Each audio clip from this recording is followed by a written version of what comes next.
talking to us. Thank you, councillors. So, Melissa, welcome.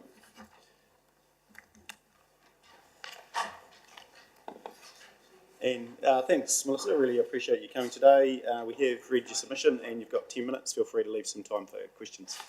Over to you. Cool. Okay, good morning everyone. I'm Melissa from Millwood Finlay Lob. To give you some context, I worked for Mackenzie District Council for 2 years before I came down to Millwood Finlay Lob. So I do have some context of the nuts and bolts of consent processing and what that entails. So we would like to thank Nathan Hull for his submission on the resource consenting fees and charges as well. He's obviously had a bit more time and ability to go into the nuts and bolts of how these fees and charges should be approached. We largely agree with every point he's made. We do have some particular concerns about having such a significant increase in deposit fees or just fees in general will put a real halt or be a real barrier for development for subdivision and land use consents coming in, and particularly because there is currently no provision for refunds being made if an application doesn't actually use up all the funds put in at the start. So ideally we'd like to see some provision for that, or actually what we'd really probably prefer is that the status quo remains in terms of if processing goes over the fee, so keep the fee low. If it goes over, then the additional charges are then invoiced to the applicant and that's recovered that way. It just seems a fairer process because some applications literally for one breach, it just doesn't seem quite right that someone should have to pay $2,000 for that straight off the bat. And so that's why we would strongly recommend either some form of provision for a refund or the status quo of just charging after. I'd also like to pick up on the point Nathan made in relation to permitted boundary activities. So I think he's made a very good point there that they are actually incredibly simple things to process. I'll quickly talk through the process when I did it at Mackenzie. So every planning manager has a different way of doing things and a different way they like things done.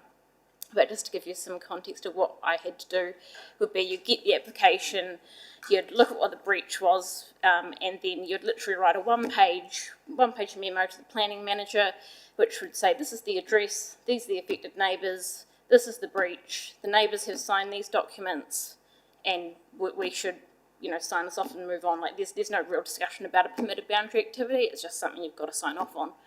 So so it's really like half an hour maximum of work. So to have such a large fee attached to that just does seem a little bit extreme. So yeah, and I note that Mackenzie's their fee is $250, and it's just a flat fee. You don't pay more or less. It's just that, and I even felt bad charging people that just when I knew the work that was going into it in the background, because it really wasn't a significant amount of my time. But yeah, I'll leave it there and open up the questions. More than happy to discuss anything on that front.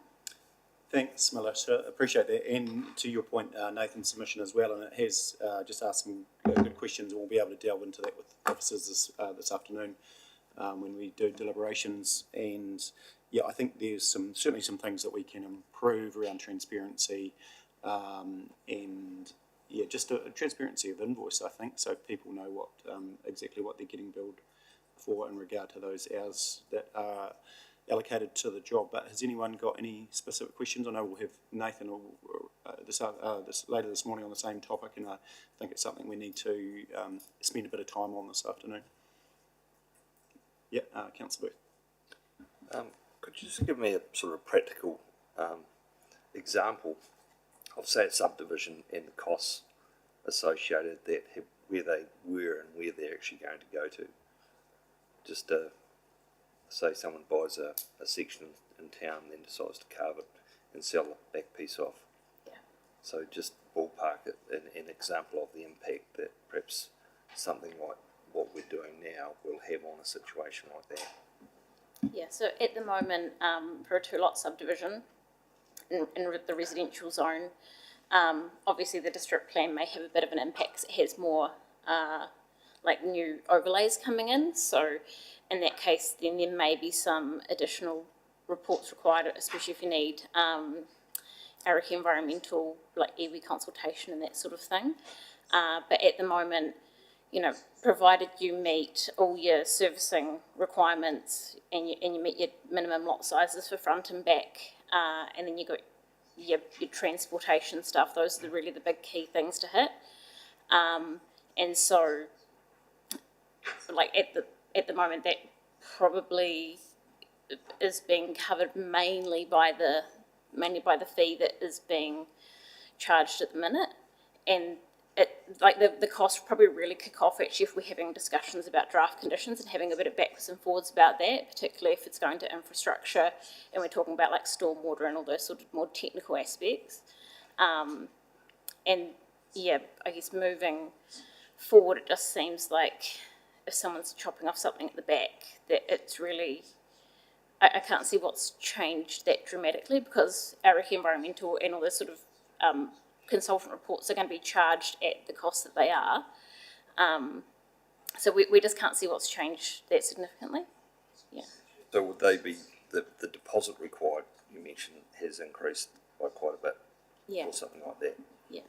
So what, 3 times or? Yeah. Yeah, okay. Yeah, and we can, save those questions for this afternoon as well for officers in regard to those justifications. So, any further questions? Councillor Whittington. Could we get a brief explanation now of how that's come about? No, the process would probably, it would be for this afternoon. So it's best to just save your questions and we'll, delve into that this afternoon. Yeah. So just on that, because surely we should have a user pays model. You know, if it's big, you pay whatever the rate is. Yeah, 100% agree, and we shouldn't be keeping any funds that. No, that aren't. Yeah, no, 100%. Yeah, so but just the process as far as timing, we need to keep to submissions through the hearing process and save those questions for officers for this afternoon. Cool. Anything further for Melissa? Thank you. Really appreciate that, and good submission, and really topical. So we appreciate that. Thank you.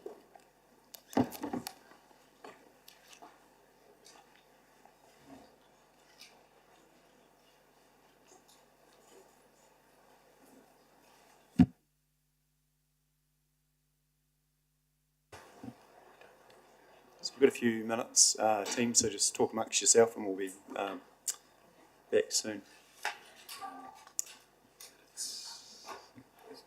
As far as